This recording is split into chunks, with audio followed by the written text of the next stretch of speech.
Hello and welcome to the Valley Preview. I'm your host, Alistair Dwyer. Friday night racing continues this week at the Valley with the Sporting Chance Cancer Foundation race meeting. We will again be providing entry for just $5. We'll have the food trucks on the main lawn and we'll have the rock chick from The Voice, Peter Evans-Taylor, entertaining everyone in the beer garden.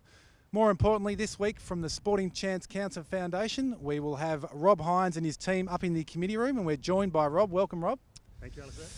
Rob, can you just talk us through a bit about what the Sporting Chance Cancer Foundation is all about? Sporting Chance Cancer Foundation has been going for a number of years, very strongly in Sydney, but only recently the last 2 or 3 years in Melbourne. And we've been funding Chris Williams, the nurse, the Bobby Skilton outreach nurse, and the outreach program here in Melbourne for a number of years now. And this is all about helping kids with cancer and their families in their communities rather than them having to come into the city. And how long has the partnership been with the Valley and Sporting Chance? This is our 3rd year with the Valley.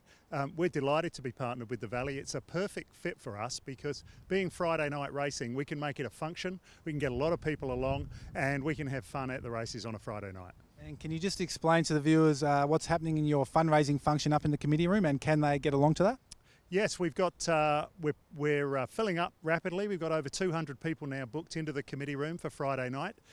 Your members can come along if they'd like to. Just head onto the Moonee Valley website. It's $175 a head. That's with a great meal, premium beverage package, and good entertainment, and some fun celebrities there too.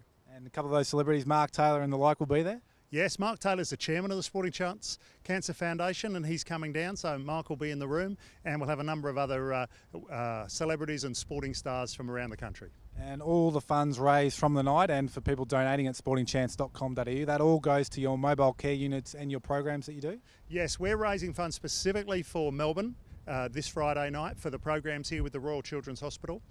So everything we raise, every dollar goes to that program. And we can't let you go without getting a tip for Friday night. Is there anyone that's caught your eye? Well, I have to make the tip I have to make is for Dipper, who's going to be with us in the committee room on Friday night, and he's got a great horse running. Mark Kavanagh's got it. Tears for Joy. It's number 1, race 1. Get on it.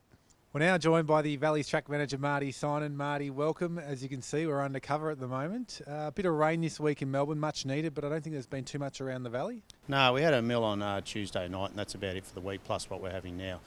We put on 5 mil irrigation on Wednesday, and that's a total of 29 mil for the week. Track's still a good 4. I think with the weather forecast being a bit cooler, that'll get us through to the race meet, and we won't put any more on. So I expect to be at a good 3 by Friday night. And the rail position has moved from the 7 metres last meeting to the true. Bit of wear at the 7 metres. How do you think the track's going to play on Friday night? Yeah, back to the true. It's the first time we've been in the true since the 2nd of January, so it's had a really good break from that reno we did back then. It's got a great cover of grass in great order. Probably expect the track to race a little bit leaderish early, being in such good condition, but generally the true evens out and gives all the horses a go. That 7 metre section, there's a bit of wear and tear out there, and generally in the past, if horses do get out there, they seem to fly home. So if one gets out wide enough and gets home and wins, so be it. And last week, your tip got up for the first time in a couple of weeks. Tally got up for the Godolphin stable. Can you back it up this week and find us another winner? Yeah, I'm going to try and find everyone another winner this week. I've tipped a horse that I've been following in the past, race 2, number 4, Trade Commissioner. Kieran Ma, who's been going really well here at the Valley, and Ben Thompson on board, who's also been riding well at the Valley. So hopefully he can get up for punters and we have a good night. We're now joined by the Valley's racing analyst, Jesse Gray. Jesse, welcome. We had track gallops here on Monday at the Valley. About 15 horses went around. Make sure you check the Twitter feed for the full replay of those. The Chris Waller stable brought out a fair contingent on Monday morning, didn't they? That's right, Alistair. And I caught up with Justine Hales in regards to one of the 3 fancy chances in the listed Night Tawny Cup in Danjor.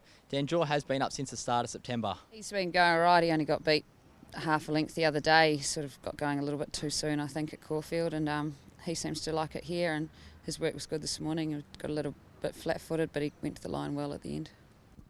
And Danju, Black Jag and Villanova all headed towards the Tawny Night Cup. Friday night, what can we expect there? The 3 of them are all around about the same mark. They're all sort of, those are their races that suit them. We had Labdi in first time around the Valley this morning. What can we expect from the filly on Friday night? Oh, she raced well at Flemington the other day. Form stacked up with Heatherly going out and winning a Group 2. And so we're looking forward to seeing her come around here. And she had a good look around this morning, but once she straightened up, she came to the line really well. On Friday night, Jesse, we have the feature race, the $150,000 Sporting Chance Cancer Foundation Tawny Night Cup. run over 2,500 metres. Plenty of quality in the field.